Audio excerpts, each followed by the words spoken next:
Ce soir-là, il faisait très froid. C'était la fin du dernier jour de l'année.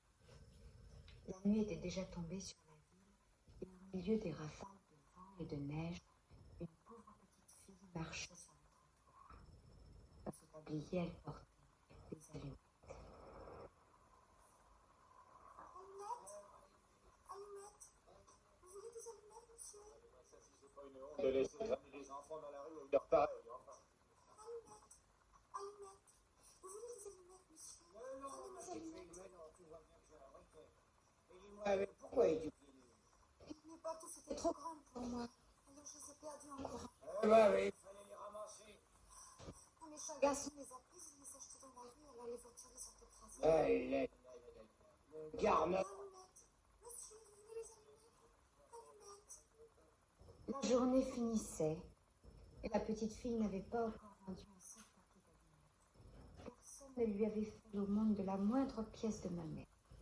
Tremblante de froid et de faim, elle se traînait de rue en rue, image vivante de la plus cruelle misère. Allumettes, prenez mes allumettes, monsieur. Des flocons de neige couvraient sa longue chevelure blonde qui lui retombait sur le cou en jolies boucles. À toutes les fenêtres brillaient des lumières. De presque toutes les maisons sortait une délicieuse odeur de bois rôti. Prenez mes allumettes, monsieur. Monsieur, prenez mes allumettes. Harassée, la pauvre petite fille se blottit dans une encoignure entre deux maisons. Mais elle grelottait et frissonnait encore plus qu'avant. Et cependant, elle n'osait pas rentrer chez elle. Pas une petite pièce à rapporter. Son père la battrait certainement. Si je prenais une allumette, une seule, papa ne verrait pas tout le monde. Je pourrais en tirer un peu de feu pour réchauffer mes doigts.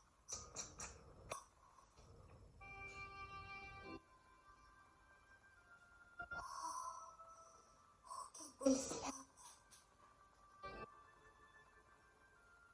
Il sembla tout à coup à la petite fille qu'elle se trouvait devant un grand poêle en fonte garni d'ornements de cuivre. Le feu ronflait. Oh, quelle bonne chaleur il répandait. La fillette allait étendre ses pieds pour les réchauffer lorsque la petite flamme s'éteignit brusquement.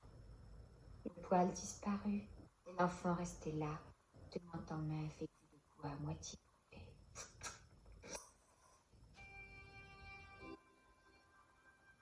La lueur de la seconde allumette se projetait sur la muraille qui devint transparente. Et la petite vit ce qui se passait dans la salle derrière. La table était mise. Elle était couverte d'une belle nappe blanche sur laquelle brillait une superbe vaisselle de porcelaine. Au milieu s'étalait une magnifique oie rôtie, entourée de compotes de pommes.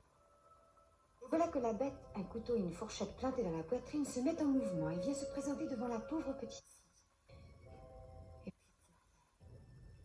La flamme s'éteint et il ne reste que la muraille froide.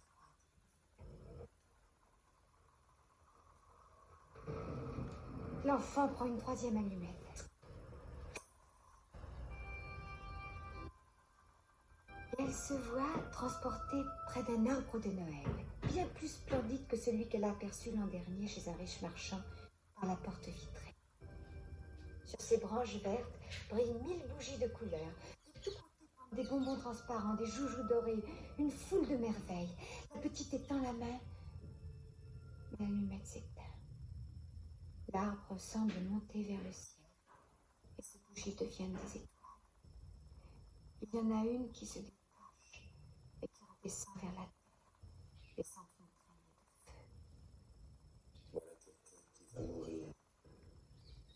Sa vieille grand-mère, le seul être qu'il avait aimé et chéri, et qui était morte depuis peu, disait que lorsqu'on voit une étoile filante, une âme monte vers le paradis.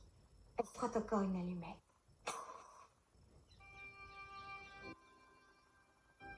Une grande clarté se répand, et devant l'enfant se dresse sa vieille grand-mère. Oh, grand-mère. Ses vêtements reflétaient une lumière éclatante. Son visage était si doux et si plein de tendresse. Et l'enfant allume une nouvelle allumette, puis une autre, puis une autre, et enfin tout le paquet pour voir la bonne grand-mère le plus longtemps possible. Et cela fit un éclat de lumière plus brillant que le plus beau clair de lune. La grand-mère n'était plus qu'assez courbée, comme lorsqu'elle avait quitté la terre. Toute transfigurée, elle prit la petite dans ses bras, et s'élançant dans les airs, elle la porta bien haut, en un lieu où il n'y avait plus ni froid ni chagrin, devant le trône de Dieu.